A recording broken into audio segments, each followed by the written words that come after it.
Alors pour les enlever les guides, les anciens, une petite barre ici au-dessus, à peu près de la même taille que les guides. J'ai pris une petite barre inox, je me suis mis sur le guide, j'ai frappé fort au marteau jusqu'à ce que le guide y sorte complètement.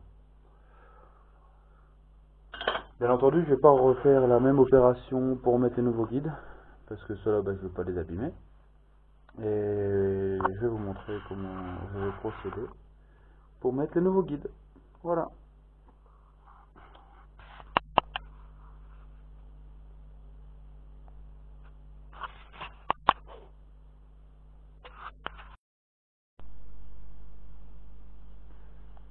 Bon, là, je pars sur la mise en place des nouveaux guides.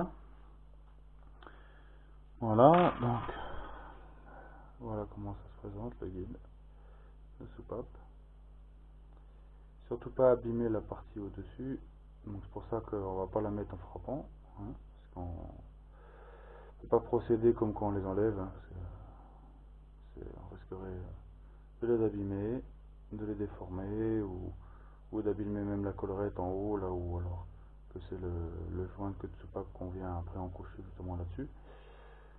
Donc ce que je fais moi, je prends le guide, j'ai une petite rondelle, je mets une rondelle inox qui rentre pile poil dessus, en surépaisseur sur la collerette. Après,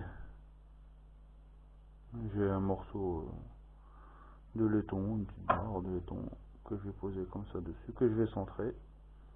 Et avec la presse, tout doucement, je vais rentrer le guide dans son logement. Donc tout d'abord, je le mets déjà à la main. Comme vous pouvez voir, j'en avais déjà mis un. Tac. Voilà. Après, il faut bien centrer sa culasse. Hop.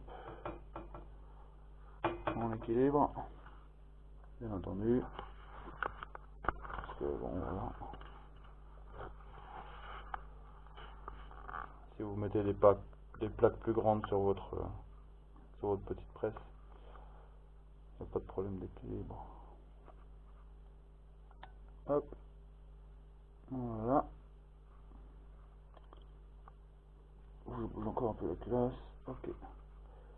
Ça descend doucement. Ah oui, j'ai pas pris la barre. Ah, j'ai pas pris la barre. Non.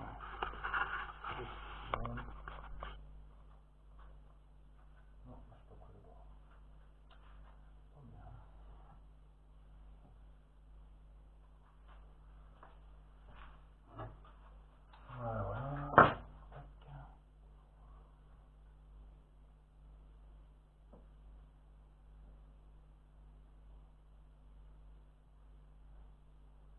Ok.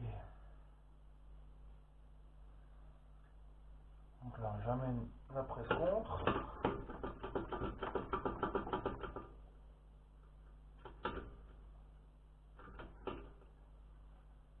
Surtout être bien centré.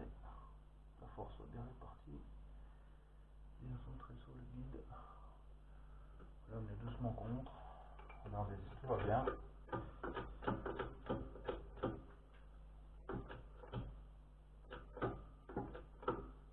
Voilà. Une fois que vous l'avez mis un peu contre, tout se maintient de toute façon. Vous faites une dernière petite vérif. Ouais, c'est centré, mais c'est pas génial non plus, mais ça va rentrer de toute façon. Voilà, en tout cas c'est centré en bas au niveau de la rondelle. Ok, on y va. Hop, vous pouvez voir, ça descend. Faut pas forcer comme un naze, hein. Là j'appuie tranquillement. Ça descend facilement.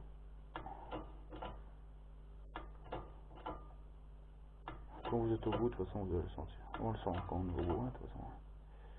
Ah. Ah, ça force. C'est que c'est au bout. Voilà. Voilà. Alors, encore un guide demi. Ça va être très rapide à mettre. Hein.